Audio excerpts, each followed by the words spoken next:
I've been praying this verse wrong for about 20 years. Not the words. The words I had right. The mechanism. I thought Paul was handing me a calming technique. He wasn't. He was handing me an instruction I was never meant to feel my way through. And once I saw what he was actually asking, the verse stopped being a comfort and started being a job. I had to sit with that. Philippians chapter 4, verses 6 and 7. If you grew up in the church, the English lives in your bones already. Do not be anxious about anything, but in everything by prayer and petition, with thanksgiving, present your requests to God. And the peace of God, which transcends all understanding, will guard your hearts and your minds in Christ Jesus. It's on coffee mugs. It's on bathroom mirrors and taped up index cards. It's the verse someone sends you when your kid is in the hospital. And because it lives on mugs, we've let it become a mood, a kind of soft-focused permission to feel calmer. Like if you say it enough times, your chest loosens. But Paul is writing this from a Roman prison cell. He may be executed. The church he planted in Philippi is fracturing. Two of its leaders are in open fight with each other, named by name 2 verses earlier. Their apostle is in chains. They live inside an empire whose entire ideology is built on the claim that peace is something Caesar gives you through soldiers. And into that, Paul writes one tight sentence. And the sentence is not a mood. It is a procedure. There's a detail in the Greek I didn't catch the first 3 times through. The word translated be anxious, merimnáō. We hear it and we think the feeling of worry, the tight chest, the 3 A.M. ceiling stare, that involuntary thing that happens to us. But the word doesn't mean the feeling. The word comes from meros, a part, a piece, a fragment. Merimnáō is the practice of dividing the mind across unresolved threads. It's the rotation. It's the act of picking up the problem, setting it down, picking it up, setting it down, cycling it. It's what your mind does on purpose, even when a part of you wishes it wouldn't. Which means Paul is not forbidding fear. He can't. Nobody can. He's forbidding the practice, the rehearsal, the rotation. And here's where the grammar does something the English flattens. The verb is present imperative with a negative. In Greek, that specific construction doesn't mean don't ever do this. It means stop doing what you are currently doing.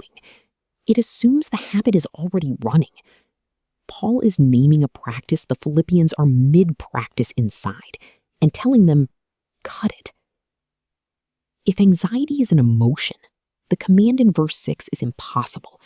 You can't will a feeling away. You'd fail at it every morning before 8.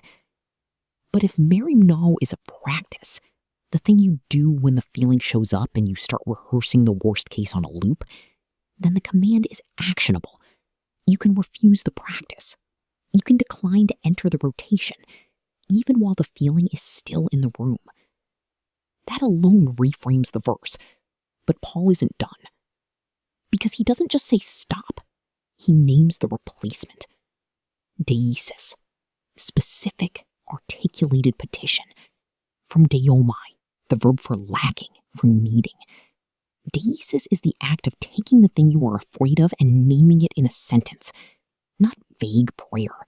Not, Lord, please be with me today. Named, articulated, spoken out of the fog and placed down in front of God as a defined request.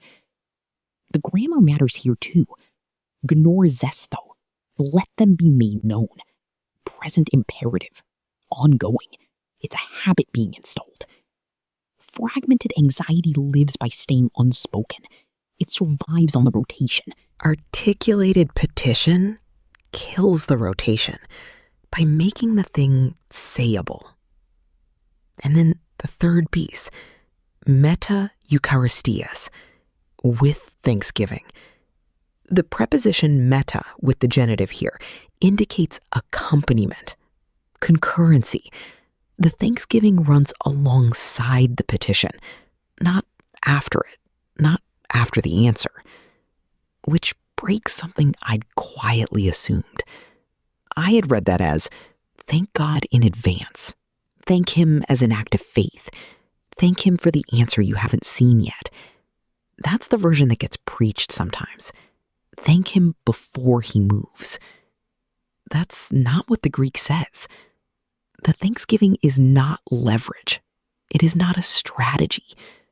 The thanksgiving is the posture you are already in when you make the petition, because your relationship with God is already settled. You are not paying in advance for a favor. You are making a request from inside a covenant that holds whether the favor comes or not. So stack it up. Stop the rotation. Name the specific fear as a specific request. Do it from inside a gratitude that is not betting on the outcome. And then the promise. The promise is the part I'd read 1,000 times and never actually heard. Phrouréō, will guard. That verb is military. It means to garrison, to post a sentry. Phrouréō is a guard post. In a city like Philippi, a Roman colony populated with retired soldiers, the image was not metaphorical. It was the thing you saw every day at the city gate.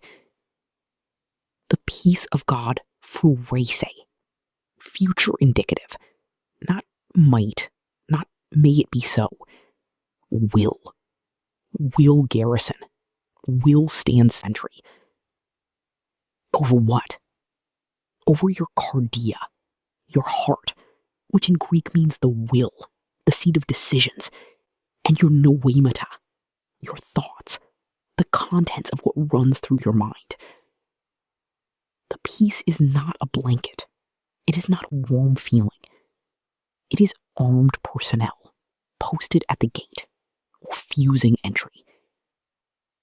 That is an entirely different image than the one on the mug. That was a Tuesday in March when I finally caught it. Rain, low sky. I was rereading it for a talk I never ended up giving. And the sentence that stopped me was the grammar one. Stop the practice you are already in. I put the book down and sat there for a while, because I realized I had been telling myself for years that the anxiety was involuntary, that I had no choice, that it was just my wiring.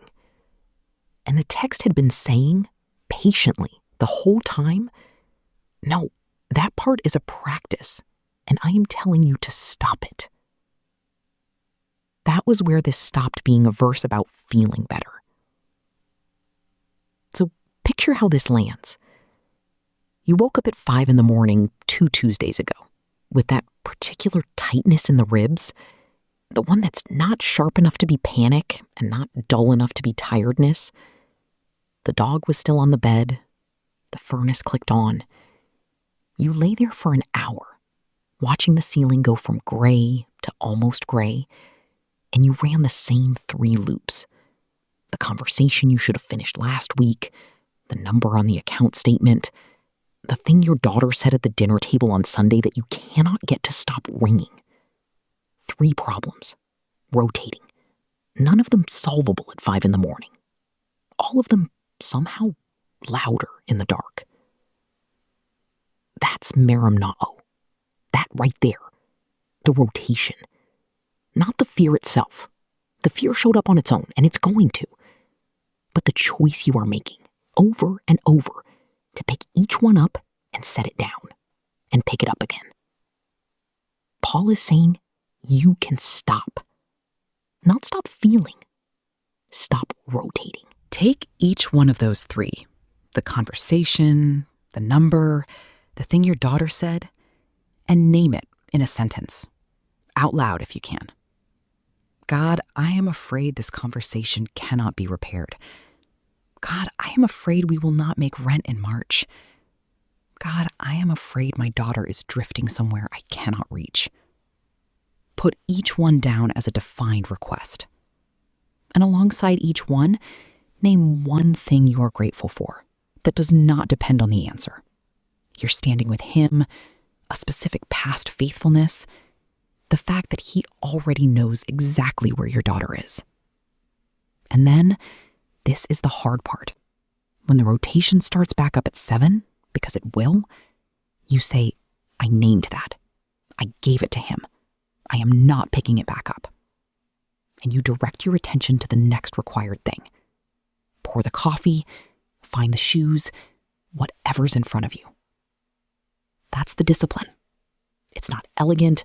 It's not one and done. You'll do it again at 11. You'll do it again at 2. What Paul promises is not that the fear will leave. He promises that while you are doing that, the refusing, the naming, the gratitude, something is being posted. A guard your reasoning cannot audit over 2 things you cannot, by yourself, defend: your will and your thoughts. Then think about the particular stretch of the year we're in right now. Early spring, the back half of tax season, the first warm day after a long cold one. You'd think it should feel lighter. It doesn't. The bills are stacked in a specific pile on the kitchen counter where you keep them, so you can pretend they're under control. The deadline is in 2 weeks. Your accountant hasn't returned the 3rd email. You keep meaning to open the envelope from the state, and you keep finding a reason not to. There's a shape to that kind of low-grade ambient anxiety. It's not acute, it's not dramatic, it's a practice. The quiet, daily act of carrying the stack of unopened mail in your head, even when you are not looking at it. That is merimnáō in its most domesticated form. The one we don't even call anxiety, because we just call it being an adult. Paul is telling the Philippians, who are carrying considerably worse than an envelope from the state, that the discipline is the same size for all of it. Name the specific fear. Make it a request. Hold it inside a thanksgiving that is not contingent on the refund. And something that your reasoning cannot explain will stand watch over the inside of you. The Greek for that, hyperekousa pantanon, is usually rendered surpasses all understanding, which is tame. The verb is stronger. It means this piece operates above the reach of any mental faculty you can bring to it. You will not be able to check that it's working. You will not be able to trace why it's present. That's not a failure. That's a feature of where it's coming from. It's coming from outside of you. The Philippians had 2 frameworks for peace in the air they breathed. The Roman one said peace is what Caesar's soldiers produce. Peace is a function of who has the power. The Stoic one said peace is what your correct judgments produce. Peace is a function of how well you've trained your mind. Paul's situation disproves the first one. He's in Caesar's cell, and his prescription quietly bypasses the second one. He doesn't tell the Philippians to reframe their thinking. He tells them to speak their fear to a person and let that person post a guard, which is a third thing entirely. Not civic, not philosophical, covenant. So the thing I keep toning over is this. If the guard is actually posted, if the future indicative means what it says, then there is something at the gate of my interior right now, whether I have checked on it or not. It is there while I sleep. It is there when I am running the rotation at 5 a.m. against its advice. It does not require my monitoring. Which leaves me with a question I don't have an answer to yet. What would change in how I spend a day if I actually believed the gate was already covered? Would I still be checking?